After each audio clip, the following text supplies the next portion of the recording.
అందరికీ నమస్కారం. నేను మీ హేమ సుబ్రహ్మణ్యన్. హోమ్ కుకింగ్ తెలుగుకి స్వాగతం.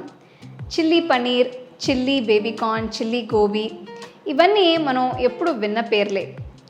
ఇవన్నీ నేను ఆల్రెడీ మన ఛానల్లో చేసేసాను. వాటి లింక్స్ నేను డిస్క్రిప్షన్లో ఇస్తాను, అది చూసి మీరు ట్రై చేయొచ్చు. ఇప్పుడు ఈ సిరీస్లో, ఈ లిస్ట్లో నేను ఇంకొక మంచి స్పెషల్ రెసిపీ మీతో షేర్ చేయబోతున్నాను.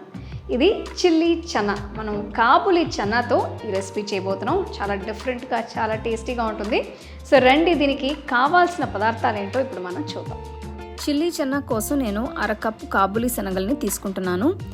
అంటే ఇది సుమారుగా 125 గ్రాములు ఉంటుంది. నేను వీటిని రాత్రంతా నానబెట్టి ఉంచాను.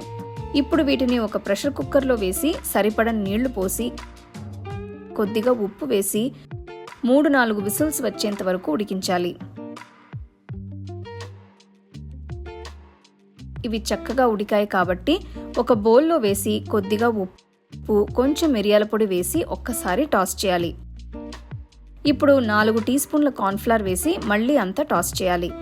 ఇవి లైట్గా వేడిగా ఉన్నప్పుడు కూడా కార్న్ఫ్లవర్ వేసుకోవచ్చు. అన్ని శనగలకి కార్న్ఫ్లవర్ బాగా పట్టేట్టు టాస్ చేస్తే బాగుంటుంది. ఇప్పుడు ఒక బాండీలో వేయించడానికి సరిపడా నూనె పోసి అందులో కార్న్ఫ్లవర్తో కోట్ చేసిన శనగల్ని వేసి వేయించాలి. వీటిని ఎక్కువసేపు కాకుండా 2-3 నిమిషాలు వేస్తే సరిపోతుంది. చూస్తున్నారు కదా, ఇలా కాస్త క్రిస్పీగా అవుతాయి. వీటిని పక్కన పెట్టుకోవాలి. ఇప్పుడు చిల్లీ చెన్నాకి సాస్ కోసం ఒక ప్యాన్లో 2 టీ స్పూన్ల నూనె వేస్తున్నాను. ఇందులో చిన్నగా తరిగిన అల్లం, వెల్లుల్లి, క్యూబ్స్ లాగా కట్ చేసిన ఒక ఉల్లిపాయ, క్యూబ్స్ లాగా కట్ చేసిన అరముక్క క్యాప్సికం వేసి 2 నిమిషాలు వేయించాలి.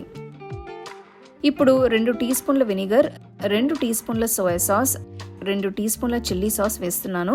వీటితో పాటు 4 టీ స్పూన్ల టొమాటో కెచప్ కూడా వేస్తున్నాను.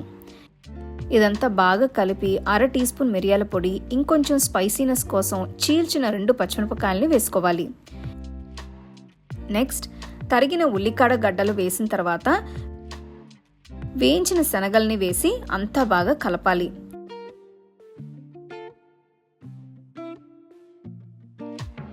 ఇప్పుడు చిన్నగా తరిగిన ఉల్లికాడలను వేసి కలిపిన తర్వాత చివరగా రుచి చూసి కావాలంటే ఉప్పు వేసుకోవచ్చు. మనం వాడిన సాసెస్లో ఆల్రెడీ ఉప్పు కొద్దిగా ఉంటుంది కాబట్టి లాస్ట్లో చెక్ చేసిన తర్వాత ఉప్పు వేసుకోవడం మంచిది. ఇదంతా ఒక్కసారి మిక్స్ చేయాలి. అంతే, చాలా టేస్టీగా ఉండే చిల్లీ చన్నా తయారైనట్టే. దీన్ని వెంటనే వేడిగా సర్వ్ చేసుకుంటే చాలా బాగుంటుంది.